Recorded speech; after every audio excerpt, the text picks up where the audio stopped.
we are both photographers, and that's it. The thing is, we share similar taste in our photography, which is street / travel / documentary. This is what we.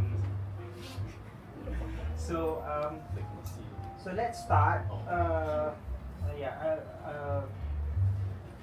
So Rostam has mentioned about a bit of the background. So today what we're gonna do is I'm gonna go into a little bit more detail about the background of this project, and then Grace and I are gonna talk about some of our favorite photos from the book, and then we have Q&A. Okay. So as Rostam mentioned, this was a grant which was by Think City and PNB Merdeka Venture, and this is the name of the grant. It's quite long actually. Merdeka 118 Community Grants Program Cycle 2. And so what happened was, just to carry on from Rostam's story, I kind of hang out in this bookstore quite a bit last time, and so I was chatting with him, talking about I want to talk about doing a book project, and then he said, oh, there's a grant being announced by Think City.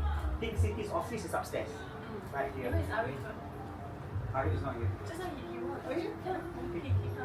And then there was a banner and poster there, so I saw that, and so went through it and applied, and then they had a briefing for this grant. So so it was announced in 2022, and then so I discussed with Rostam, and then I roped in Grace to be part of the project. So there was a little team, and then we talked, and then I put together the proposal with all these details. And so there were quite a lot of people who submitted for this thing. So this grant is actually, sorry, let me just go back here. So this grant is under this topics of the art, business, education, and sports, and it's related to how people's proposals to enhance the KL within the area, within the vicinity surrounding Merdeka 118. So that's what the grant is specifically aimed for. So I think out of all the applicants, there were about 9 applicants that were successful in this grant. And so our deliverables is this photo book, which is the main thing, photography exhibition, and photo walk and workshop with 2 schools within this vicinity. So the objective of the book is basically to visually document these areas, these surrounding areas, which I'll just show you after this. Petaling Street, Kampung Acap, and then we try, because it's very much a documentary kind of book, so we try to cover everything, not just interesting images, but also the realities of life. And hopefully in the future, maybe, let's say in 10 years' time, if this book is still around or available somewhere, and people may refer to this book and compare it back to it. Thank you. So that's the idea of this book. That's the whole objective of it. So the name Under the Shadows of Merdeka, what does it mean?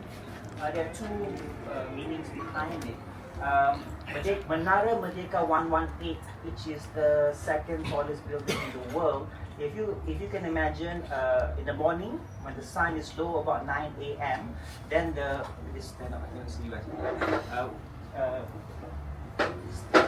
so let's say around 9 a.m., the shadow of the tower is actually going to be on the Petaling Street area, okay?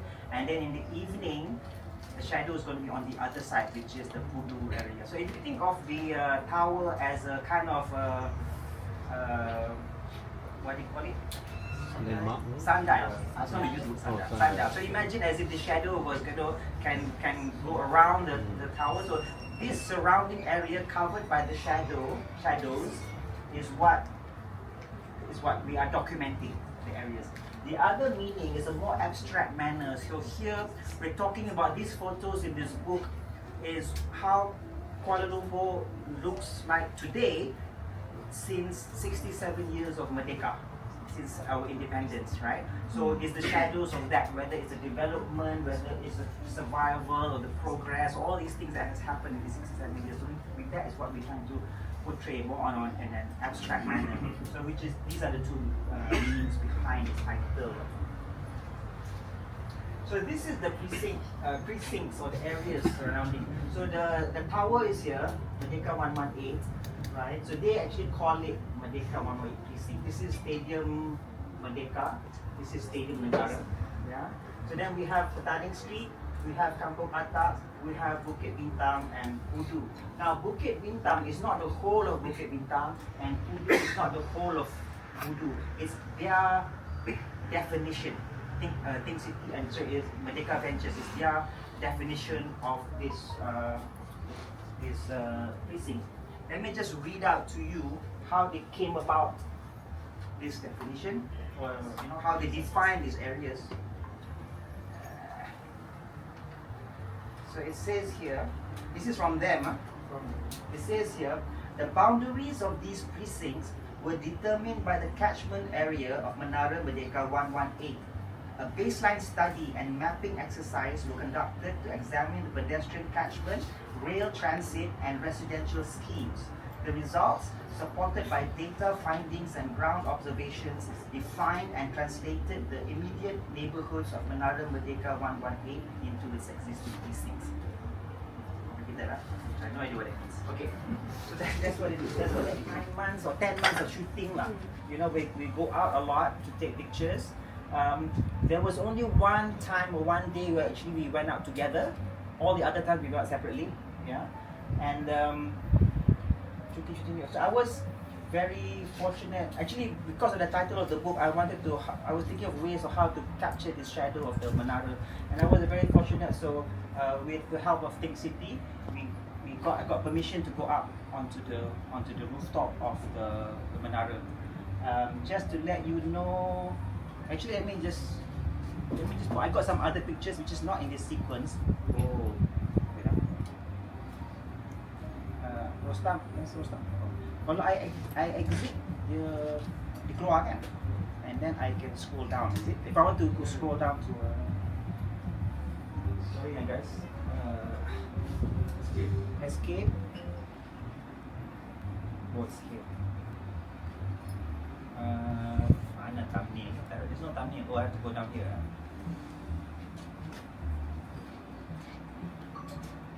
Okay, so let me just go up here. So the tower has got 118 levels. So above it, the roof. This is proof that I was on the roof. So actually, this is the roof. It's just a boring cement floor. But above it is these structures, and above that structure are solar panels. So this is what's on top of that tower, for your info. Okay, and apparently these solar panels are there just to serve the hotel. It's going to be what's the hotel? Hyatt something hotel. It's a very 7-star hotel. So that's it. So the first school that we actually approached was the Methodist Boys School, which is just beside the tower, but it is a government school. So the principal was very nice. He invited me. He was very encouraging. He wants, we said, can we do a workshop with the students? He said, fine, but because it's a government school, you need to write for permission. You need to write to the Department of Education and so on and so forth. Ministry have to go to charge to apply. Yeah. Sorry, can the music down? That's volume music. So then we went to this school, which is next door. It's a private school, so no problem. We went to see the principal, yes. And then they told us to see this lady who is in charge of the co-curricular club. Photography Society. Yeah. So they actually have a photography club, which means that all the students have their own cameras, which was wonderful for us. So what we did was we went on one Saturday morning, and then we did a quick presentation on the basics of photography, and then we took them up walking along Jalan Sultan, along the Petaling Street area, because their school is just there. And then we went back and we reviewed their photos. The second school that we did this workshop is Stella Maris, which is just behind GMBB. Right? So in this instance, this school, they don't have a photography club, so everybody was using phones except for 1 or 2 students. We couldn't take them out walking because of security reasons, because it's a private school. It would be difficult like the school. So we just walked within their compound and took pictures. So the photography exhibition. So ideally, the original plan was for the book to be ready and then to do an exhibition and to launch the book at the same time. That was it. But there were some delays in the production of the book. The main delay, in my opinion, was that the getting the approval process done with the where's Arif? With Think City. It's gone out. With the Think City and the Merdeka Venture. So basically, what happens is, at one stage, I was to provide to them a draft copy of the book, a soft copy, and then they were to go through it and see they approve or not, give their comments and stuff like that. So that took longer than anticipated. Anyway, but during Merdeka, August of last year, PNB, who owns Stadium Merdeka and Stadium Negara, they were relaunching Stadium Merdeka after being renovated for quite some time. So they said they were having some activities over there. So they said it would be great if we can do our exhibition there, regardless of the book. So just do the exhibition anyway. So this is what we did. And the original date was actually 30th August until the 1st of September, but it was extended until Malaysia Day, just a couple of weeks later. On the 31st of August, we had a photo walk, just to celebrate Merdeka. It's about 30 participants that came. Right? So these are some pictures of the people during the exhibition. This is the chairman of PNB, right? And this is Datuk Tengku, which is the CEO of Merdeka Ventures. They all came. Got some friends here, yeah. Some friends here, okay, who came. Thank you so much for your support. Who's this guy? Who's this guy? Okay. This picture afterwards, Grace will talk about this picture, but just to show you the subject of this picture, this auntie, she actually came to the exhibition. This is the group the photo walk that we did, right? So some of the people that came, many they were so happy. I'm glad they got these pictures. Good. Still got it. Still got it. Okay. So then the photo book, the production of the photo book. So I had quite a few meetings with Rostam and two other guys. Rizal, who did the writing, and then Hafiz, who did more on the design, helping with the design and the publication part of it. And then there was so I designed it through InDesign. There was a question of selecting pictures, having meetings with Grace, deciding, so back and forth, and then the final printing of the book. So it was always the plan that inside the book there is a fold-out poster. Yeah. So the little poster is actually at the back of the book, and this poster showcases the workshop. So it has the some of the students that did the workshop, and on the other side, this is the shadow of Merdeka. So this is inside each book. So that's it. So basically now that's the background, a very brief background of this project. So what we would like to do now is each of us go through about 10 photos each about our favorite pictures and just tell you the stories behind it. You can say it. I want to see her. No, just Okay. Okay, so please. Yeah, very good afternoon everyone. I'm Grace, and thank you everyone for coming and spending your time with us. Basically, during the project, I would say almost every week, because we started I think September of 2023. So from that month onward, almost every week I will spend time on the street until I go to the street. Then I because the region and the area that is already limited at the 4 area, so we have just wandering around the area. So until we have to like gorek jalan to the lorong to find the what to shoot. And then, but what benefit me is, from this project I noticed and I discovered a lot of places where I usually do not go into, and also a lot of shop or old store or old historical building that I would not know as Malaysian local people here. And to me, it's a benefit and an extra reward. It's a very rewarding to me and a very good experience. And from there, also I know a lot of how to say, the shop owner now become friends already. Okay, I think for those who went to our exhibition before, maybe you all heard about the story about this old auntie. I think, anyone guess how old is she? I think you all know, right?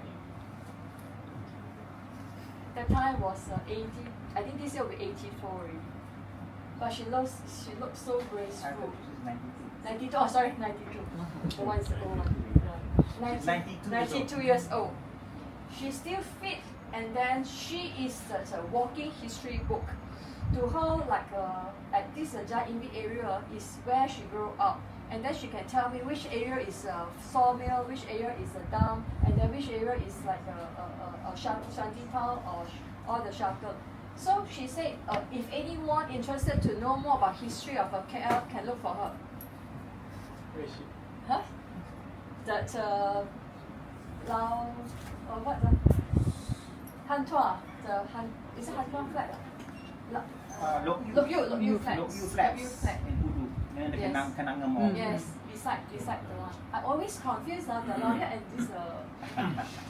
She's still operating a small traditional so-called shop and selling a lot of junk food where we used to buy when our childhood time. A lot of crackers, a lot of candies, still can find over there. Then she's selling newspaper, and then she very friendly. She can tell you, how to take care. And especially when you go and meet her, you should tell her, well, auntie, you look so young. What skincare you're using? Then she will laugh.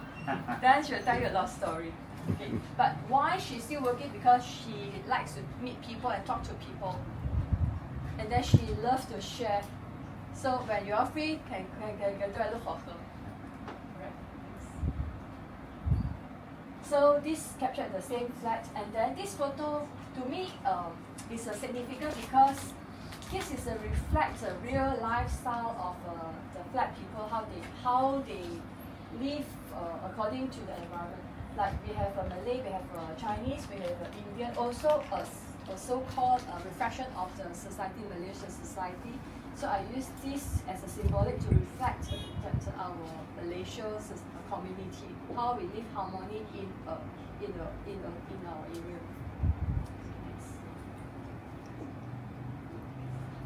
So this is at Lala Port. Lala Port used to be a Pudu jail, which is more than 100 years history, but now has been refurbished, become a shopping mall. No matter how, they still keep the arch of the jail to reflect that's iconic.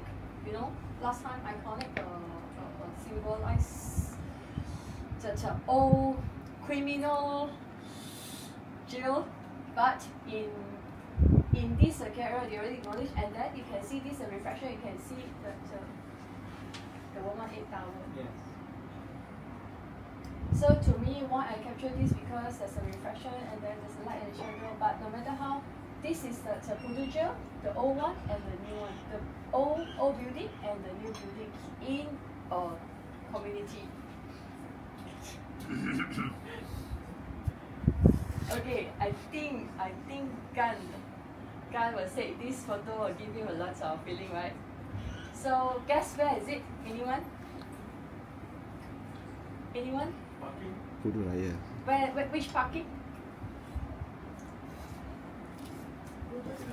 For the buses. Yeah. Correct. This is used to be a very congested, a very heavy traffic Pudu bus stop. Where last time when I university time, when I go back hometown, I always take bus from this area.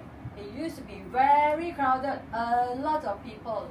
But due to that urbanization and some development, this building has been, abandoned and then changed to other roads. Become only left some small shop, and this area become a very quiet and very lonely and less traffic compared with the last time. So when I went there, I go down. I feel like when I go down to this bus stop, I feel so quiet. It's totally different from what I have experienced last time. And then suddenly I saw an old man walking lonely, quietly toward backward from 11:09. To me, he's like going into the history. So this photo, I captured this. I quickly run behind him and capture this photo. And I have a feeling that he's like going into the history, going to the past histories. It's also reflecting the building, at the same time also probably reflecting his own life, you know, how past the life is going backward, going to the, I would say going to the dark, going to pain. No, I shouldn't say that, right? Okay. So this one, okay, I think for those who are familiar with this area, this one of the oldest grocery shop in KL area. Yeah, it's inside the Lee Lam Thai market. More than 100 over years.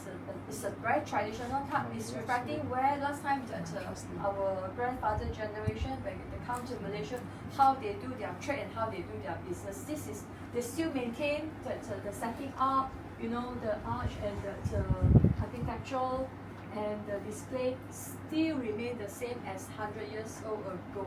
But due to the urban development, this area has been has been dismantled, and then this shop has been closed. And I think, I'm not sure whether they will continue their business or not. But the existing how it look like is doesn't look the same anymore. So today we capture, tomorrow become the history. That's how I feel.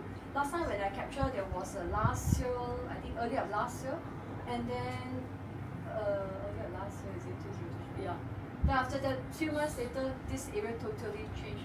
That's why as a photographer here, I think our role, actually when we wandering around, I think our role also capturing, do a lot of documentation, you know. We document out what our city look like, how our people, you know, what the house, the building, everything. We do not know what's the value, but until maybe 10 years later, all your photo become very valuable because this is documentation. It's like capturing the real lifestyle, the real people, how they live, you know, the activity, the business, everything is become a history. It can show to our future generation how people live as what they do now. You see how he delivered the gas, how he delivered the egg, he used the wooden cartridge. You know, to me it's like very unique. Right now a lot of people, you can see a lot of people sending all these things by Grab. But this shop owner is still using the wood cartridges to send the gas, the egg, you know, the grocery by himself. To me, it's very unique. So, but unfortunately, I don't know where they went because I had to send a photo to him, but I couldn't find them anymore. I don't know where he is. So this one also very unique. Oh yes. This one also very unique. This one also inside the Lee Lam Thai market. What attract me is the big trolley. I don't know what he used this one for, but to me it's very unique because very extraordinary. Normally we don't see this such a big trolley gun. I also don't know what they use for cooking. I think they cook the rempah. They cook the rempah, no. Dia buat gulai lah. Masak gulai, kalau buat kenduri dia buat dalam kuali besar. Ya, besar. Ataupun Dia roast coffee. Oh, roast coffee ke? Roast coffee, yes. But here is this is a wet Yeah, market. this is a wet market. Oh, in the Lam Thai market, the Darling Street wet market. I think for those, I think that Robert they always went in to shoot, then you will know already. But this area no longer existed. To me, this is a very unique and very extraordinary. To me, that's why I captured this. Yeah, this is now how it look like.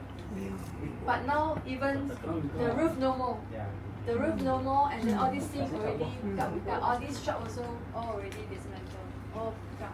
They want to refurbish, and then I was told all these shop owner, all these uncle told me they have been there working since teenage. So since this area going to be dismantled, and then they're going to relocate to a 3-story, I think 2-story building, and 2 more years, and they said they may not continue the business anymore because to them there's no younger generation to take over their business. So to them it's enough. So I will think that probably in future we will not see all these like the wet market anymore in our area, especially in KL. I think everyone will go to Hero, Lotus, where else? Yongdae, Giant, to buy. So this is a photo reflecting the lively KL, lively KL. So you can see a lot of food lovers, they don't care the environment wherever they go.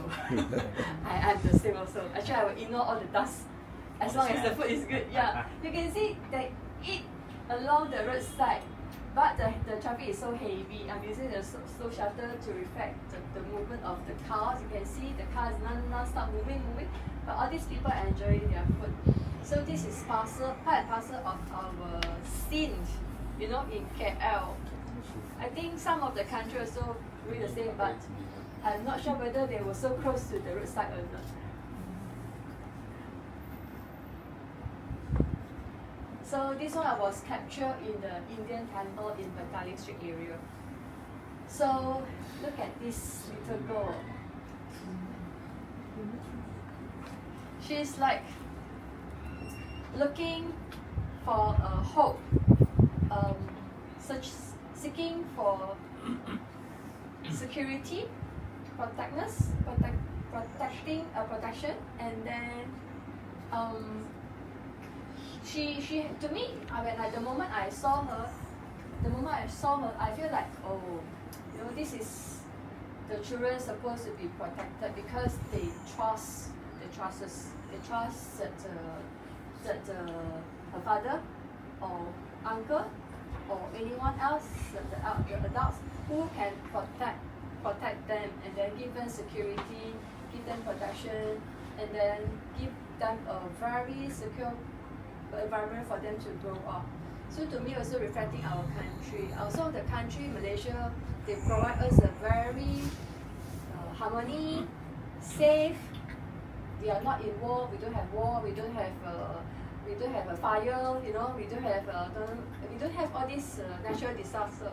So Malaysia is a motherland, provide us a very safe place for us to grow up. So to me, this is like reflecting that generation. So as an adult also, we should provide a very safe environment, very love, the environment with love for our children to grow up. I think this one everyone know where is it, right? Can anyone tell me? Mana sini? The Chinese temple in Yes. Yes. For those who always wandering around at the Petaling Street area, they will know this temple. This temple is more than 100 years. I think it's about 124 years, 25 years. So this temple was built by those our grandfather time when they migrate from China. So they bring over their culture, bring over their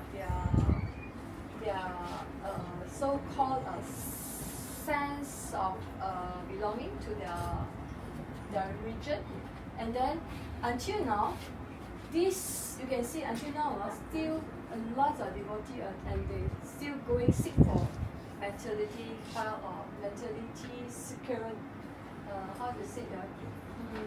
Seek for. How to say the words now? Psychological comfort. Yes. Psychological comfort.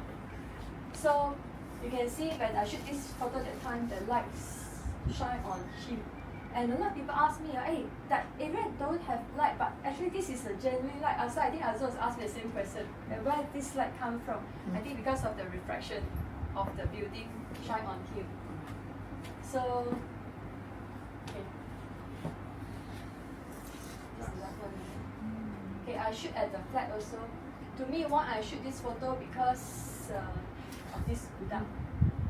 And then this is an old flat, and this flat I was told is going to be refurbished or probably going to dismantle to convert to become a mall because it's a very strategic location which is in the center of KL. But to the local people and the local community, they told me they hope the government can convert this building become, as a old folk or probably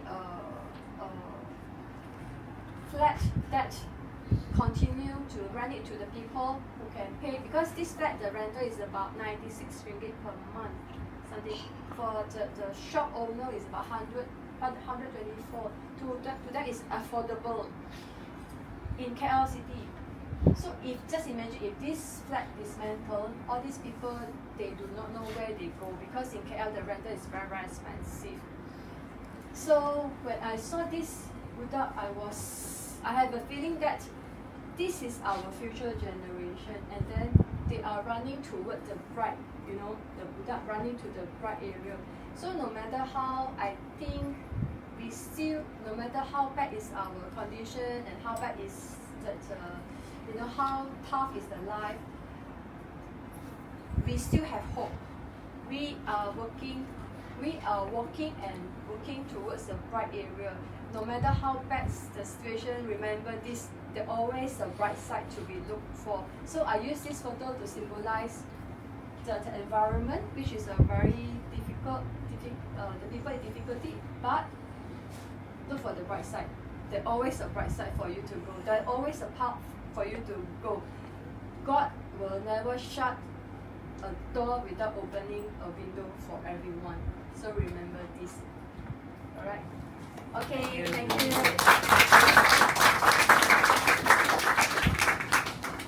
Okay, so this project, right, we had ideas of areas, stuff where we want to shoot, right? But I find that as we progress, and I do a draft of the book and look at what's been written and so on and so forth, I find that sometimes there's like certain areas which I didn't even think of shooting, but it's like iconic area. I mean, before this there were no pictures of the actual market. This is Petaling Street Market, right? Everybody knows this. But there was no like wide shot of this, and that's this kind of image in my mind needs to be included in this book. So this scene, just want to point out a few things. So slow shutter to show the busyness, and this is noon time. As you all know, the Petaling Street Market is used to be active only in the evenings, correct? You know, many years ago lah, right? But now it's busy of branded goods, yeah. And then to show we have tourists as well that come, right? And then we have this, the reality of today. So even though this is still called Chinatown, but the workers there are all foreigners now, right? No longer that. Okay. So this is the significance of this picture. This is the old Pasar Karat. So just like Grace's picture of that old shop, during our time of shooting for this book, which is 9 months, 10 months, whatever, things had already changed. That her shop gone. But Pasar Karat has moved, as you all know, right?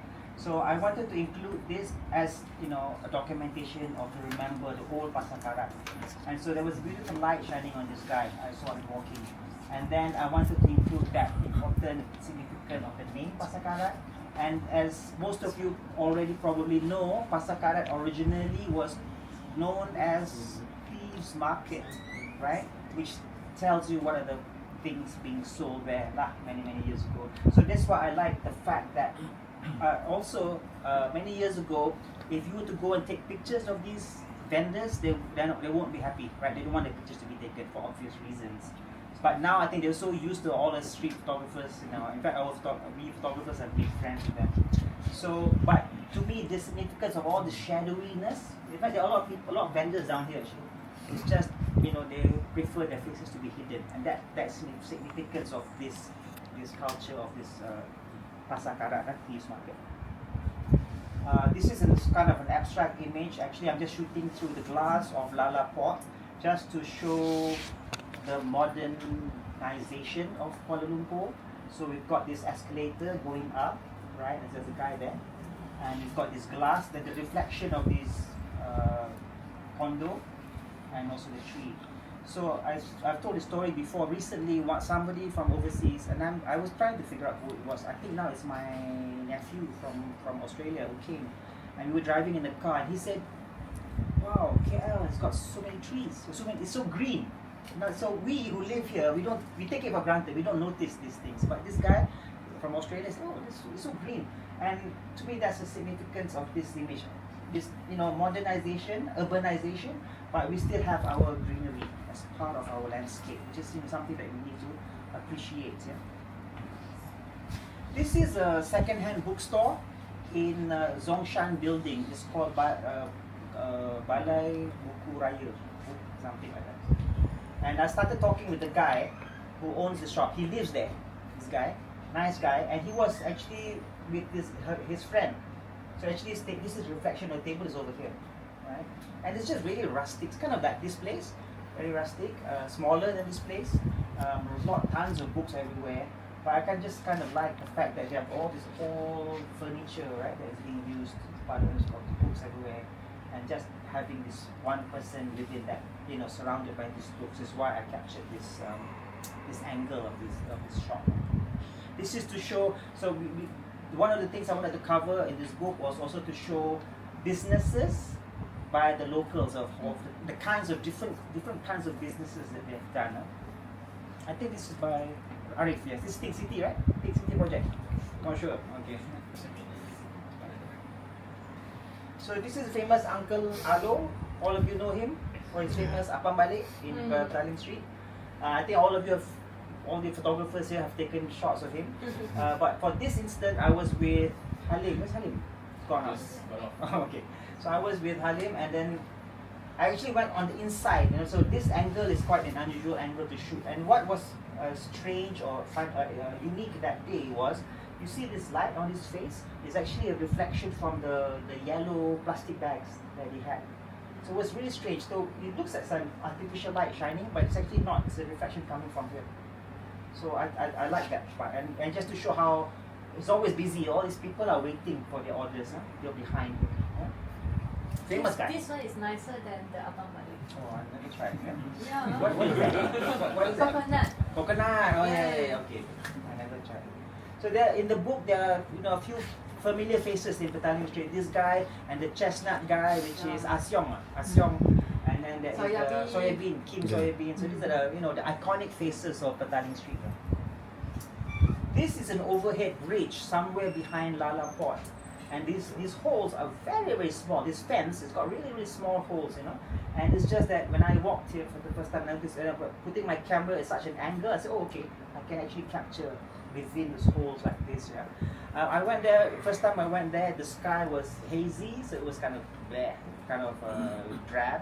So I went again a few days later and it was bright and sunny, so I got all these clouds and stuff. Apart from putting the tower in one hole and the transportation, KL transportation, another one, is also to show Kuala Lumpur, the old KL, their buildings were short, and the new KL. So, the difference. This is the development of KL. Another, I don't know, kind of meaning, because when you look at this, you feel like you're behind a cage, which is what we are. So that could also bring out some interpretation of how some people might feel KL could be. This is at a kind of an underground place called Mau Tau. Anybody been? Is that right? Did I get it right? Chun? That's true. Moto. Sorry. Chun is He's a kaki. Yeah. He's a man. So this is kind of place where if you don't know about it, you don't know it exists in KL. So it's actually near Lorong Panggung, one of the buildings, and there's no name on the door. You need to know where it is. So I remember when I went there, my daughter told me about this gig, and I wanted to shoot a gig for the book to show this. So I went using my Google Maps, my Waze. I got lost. It says it's here. It said I go there, and they're like, there's no door here. And I have to walk around and around. Finally, as I'm walking in front of the shop lots, I heard music. Is so it because of the age generation? That's why we do not know. Because you do not know. That's why I got my children to keep me up to date. They're here. Okay. So so I heard the music. So I went upstairs and I came to this place. This was a punk band, not my scene, very loud. But I just like the energy that's happening here and here. So I took so many pictures, but this was the one I decided to choose.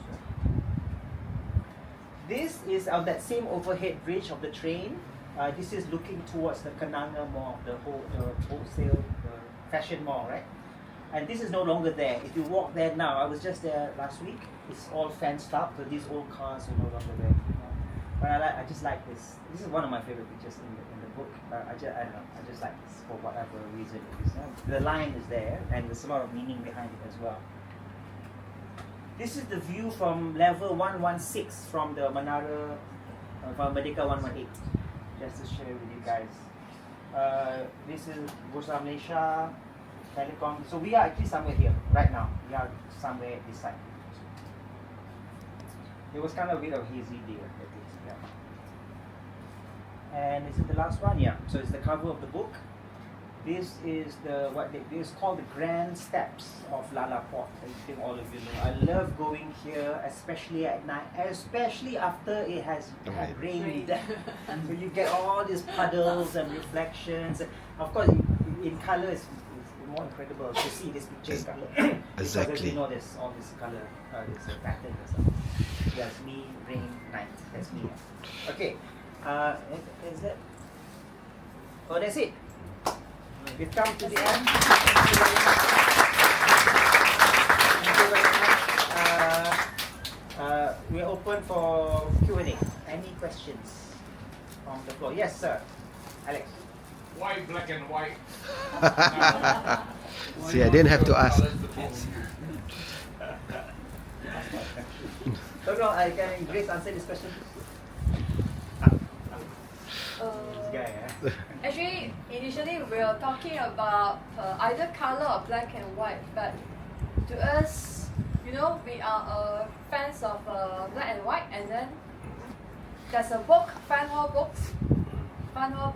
So we capture a lot of old Hong Kong and the time of Victoria time of a scene, and then present it in the black and white. And to us, it's a very timeless that black and white can present a mode of timeless, so that we hope that whatever we capture in this KL also become a timeless. So remove away all the color distractions. So just concentrate about the mode and the feeling and the content that we want to convey and the message that we want to convey.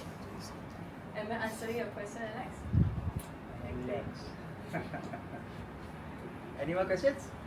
Yes, sir. First a comment. First of all, I attended the photo walk and the exhibition.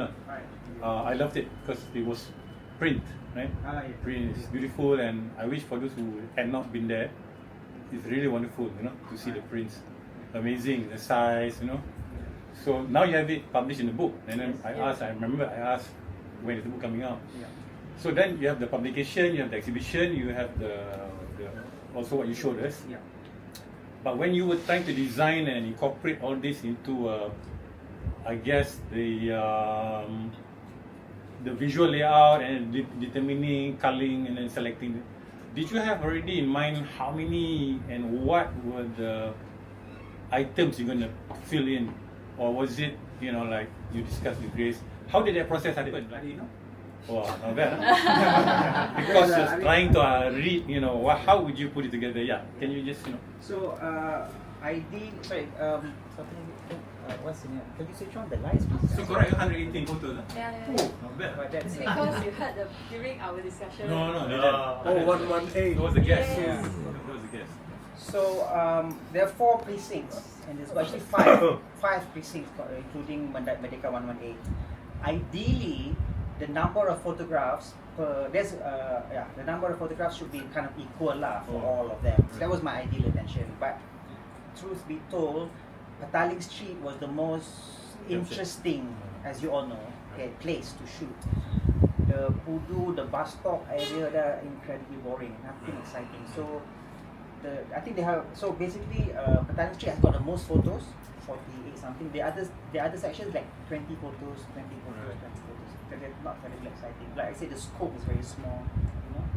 And then right from the beginning, I already thought of making sure that there is actually. I never told, you know, Merdeka Adventures, they don't know this. It's kind of secret. I wanted to reveal to them. It's actually there are 118 black and white photos. 118 different black and white photos in this book, excluding our pictures. Our pictures are there at the back. And the student photos. Yeah, that's the color. So yes, that's the situation. I want to talk about actually to present into a book. What we will capture the moment and the story, you know. Then to show and then the message, the moment, the light and shadow, but to present it and then to compile in a book. No matter how, we need some so-called document photo, Right. like the building, you know. And so after that, Azul go and tambah all the photo is for documentation. Documentation. Yes. So this is not a book of what I call wow images. You know, they're not like wow, every Other photo is a documentation. wow. Right. You know, no, not at all. Right. We have purposely, intentionally included what I consider the weaker images, just to balance Right. things out. It's Background. like if you know Right. music lovers here who have listened to albums from the Right. past, you listen to the whole album. You're not listening to Spotify or streaming anything. You listen to the whole album. Not every song on the album is a hit single, Yeah. right? There are some what you call album tracks. So I see it the same way. So that's why it's balancing out. This is good. Yeah. I like it. Yes. Hi. Hi. Were there any photos that didn't make the cut that you had a personal connection with, or maybe Yes. some type of conflict with whether or not you wanted to put or not? Yes. There, this thing about taking pictures of the homeless. Okay. So I, as a street photographer, I'm against that personally, right? I don't go around. There's tons of, you will see tons of homeless people. I don't shoot that out of respect for the homeless. But I have been in conversation with a couple of people. In fact, Rostam himself also told me, we discussed, and he said I should. For this book, I should include because it's the reality, and that's Reality. exactly what we want to show. Reality of KL. So I did take a few pictures, and there's one photo that it was in the initial draft of the book. You cannot see his face. It's just a guy sleeping by the sidewalk. But I shot it at an angle where you can't see his face, right? So I put it through to Think City, the grant people. And the first time around, they didn't say anything. So I was like, wow, I'm so happy that this got through, right? And then after the second round of getting for approval, then they flagged it and said, no, we can't have this picture. So they are the one who asked you to do it. Yes. Actually, of course. there's some restriction, so-called, Yeah. restriction, not supposed and not advised to put To- to show. Yeah. But it's reality actually. Yeah, Yeah. but you must also remember. I mean, I understand it from their point of view, but they are the ones who giving us the money, Right. and they are actually trying to promote the area. Yeah. You know, so to show something which is negative is Yeah. not good on that. So you know, it's fine. But you had it. But I have it. So, but maybe book part 2 without any grant. I can get grant from somewhere Part else. two, yeah. Part 2, yeah. Director's cut. More realistic. Director's cut. Should. Director's cut. Director's That's cut. it. Yeah. Yeah. Director's cut. cut. Yeah, why Yeah. not? Any more questions? Any more question?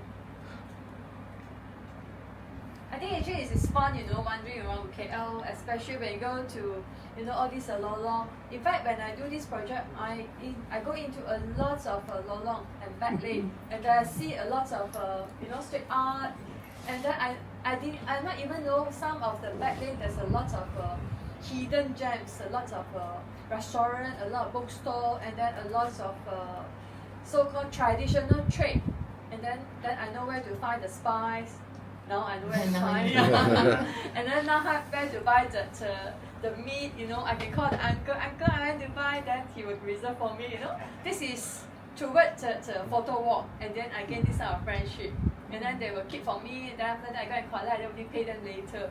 The kind of trust connection. And then when I went to the flat, the shop owner of the restaurant, straight away they'll serve me the drink, ask me, hey, how come so long never come? The kind of friendship. I think it's very rewarding towards for this project. Not only the output is not only the photo and the book, but it's a journey, it's a life journey. To me, it's a different kind of life experience, and I enjoy doing that. So I think that experience and the friendship is more rewarding and more valuable to me compared with the books. So that's a bonus, Yeah, right? definitely. Yeah, that's a bonus. So yang tambah question, Yeah, sure. where are the prints yang you displayed dekat Merdeka? In my house. Stacked up in my house on the floor. Just a suggestion, why don't you approach Okay, Balai or something, just do another No, exhibition. we are planning to do Another an exhibition. Ah. And also to promote this book. Promote, yeah. The idea is to be after Hari Raya, Hari probably Raya. April, May. Whereabouts? Most probably GMBB, Yeah, because I've spoken to them before. They said because they have this yeah.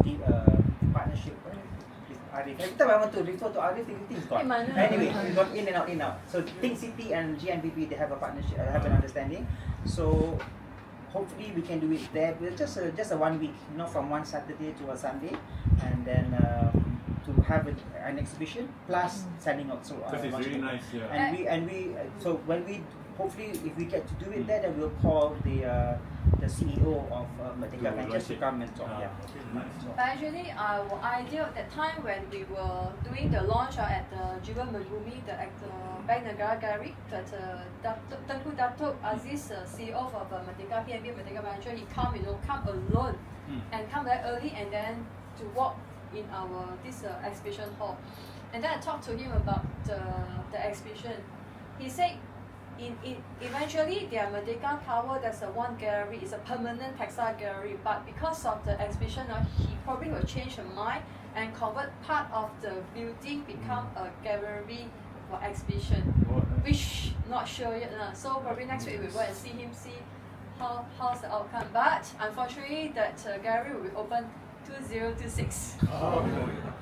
Volume 2. Volume 2. Nice. But that's a very nice gallery, right? That's a very nice gallery.